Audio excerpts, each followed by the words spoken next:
Yo, if you had one shot, one opportunity, make something delicious. One moment, one dish. Would you wood fire it? Or just let it bake away? Yo.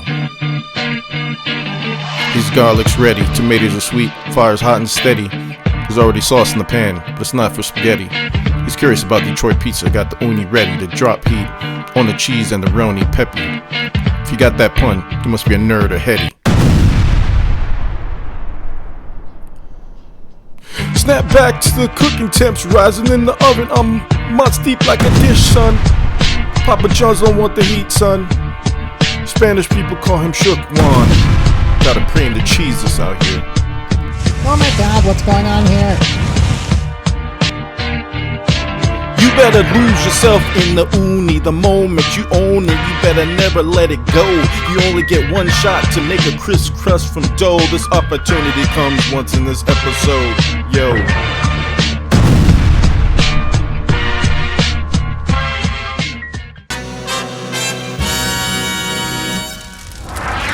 Yo, Funny Rabbit had some bars, didn't he? If you've never had Detroit style pizza before, well, that makes two of us. I've been to Detroit before and didn't even know Detroit pizza was a thing. So I thought I would try making it myself. And you can make this using a traditional oven, but I thought making it wood fired in the Ooni pizza oven would just take the flavor over the top. And man, was I right. So what is Detroit style pizza? So in basic terms, Detroit style pizza is a pizza made with a bread dough that's similar to focaccia, but in a special pan that crisps up the crust exterior while the interior of the crust is soft and airy. But that's not the part that makes it special. The best part is the crunchy exterior that develops as the cheese melts and oozes down the sides of the pan and into the crust, making the caramelized cheese edge that is just sublime. In most cases with pizza, the crust is just the handle that's eaten last or sometimes just tossed. So with Detroit style pizza, the crust is the part you want to eat first. So a little history about Detroit style pizza.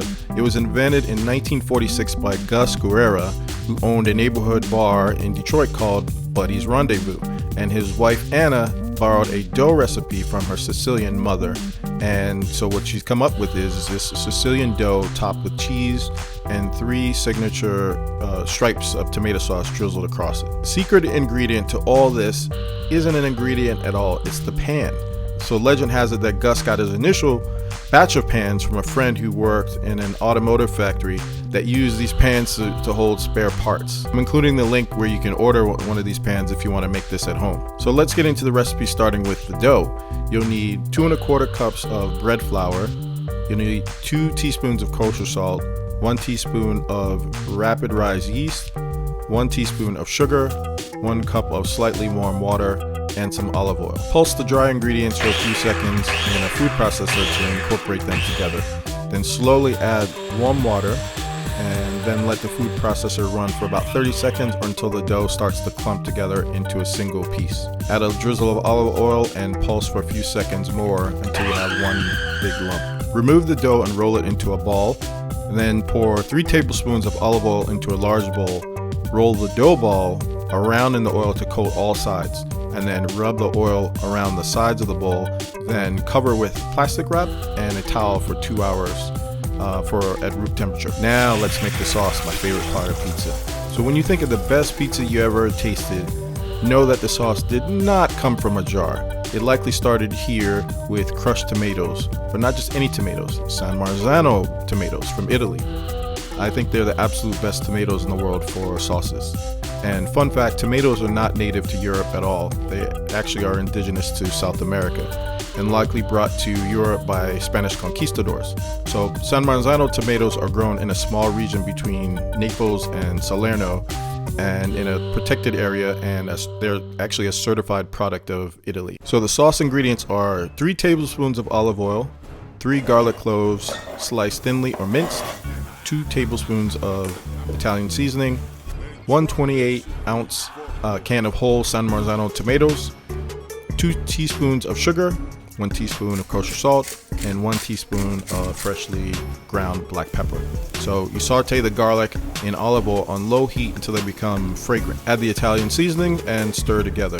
Then you add the can of tomatoes to the pot and let it simmer for about 5 minutes. You can crush the tomatoes with a whisk, or I'm using an immersion blender right here, but whisk works great if you don't have one of those. Add the sugar and salt and pepper, and then cover for about 30 minutes and let it simmer slowly. Then remove from the heat and just let it sit, covered until your dough is ready. Add 3 tablespoons of olive oil to the pan, making sure to coat the sides and with special attention to the corners.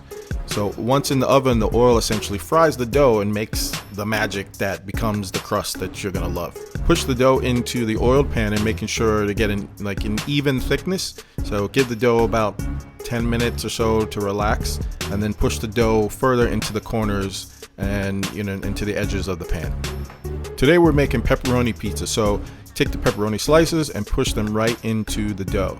And it sounds counterintuitive to put the pepperonis on first, but the pepperoni adds flavor to the dough during the cooking process.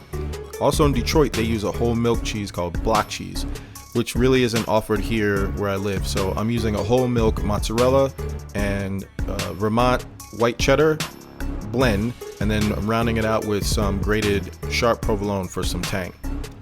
So yellow cheese, if you use it, will brown and burn, while whole milk cheese actually can stand up to the heat. This is as close as I can get to authentic. Also with traditional Detroit style pizza, the sauce is spooned on last in 3 stripes. Alright, so let's start the fire. So I'm using a base of lumped charcoal to start the fire, then adding these mini cherry wood logs that are just perfect for the Ooni Pro. And cherry wood has a nice fruity flavor and imparts this beautiful reddish golden color, which is phenomenal. Today we're cooking at a temperature of 550 degrees for about 10 to 12 minutes. So you want to see the edges turning golden brown if you can peek inside, and also listen for that sound of the crust slightly sizzling in the oil as it fries. I'm turning it at the halfway point to ensure that it cooks evenly. So in a traditional oven in your kitchen, you don't have to do this step. You just close the door. So take it out, let it rest for a few minutes until it cools down enough and it's easy to remove from the pan. Also use a fish spatula to loosen the edges from the pan because the cheese kind of caramelizes and sticks to the edge of the pan. So I like to cut it into 6 slices, so 1 slice lengthwise and then 2 cuts widthwise. So it seems counterintuitive to add the sauce last. But the reordering of the ingredients makes all the difference when you take a bite and the textures and the flavors hit your mouth.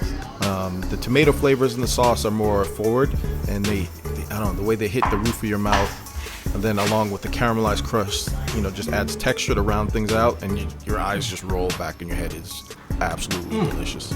This is by far my new favorite way of cooking pizza and eating pizza, and I can't wait to experiment with other toppings and flavor profiles. So stay tuned for more recipes as we get busy with this. Make sure you hit that subscribe button so you don't miss any future episodes. Okay? Abundanza! Man, am I hungry? What is this? Detroit style pizza with pepperoni.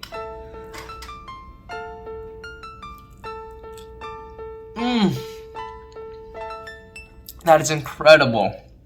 The crust crunchy, the pepperoni popping, the sauce just the right amount, and the flavor attacking my mouth.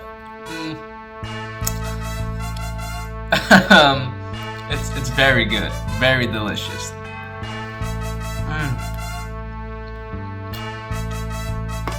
Amazing.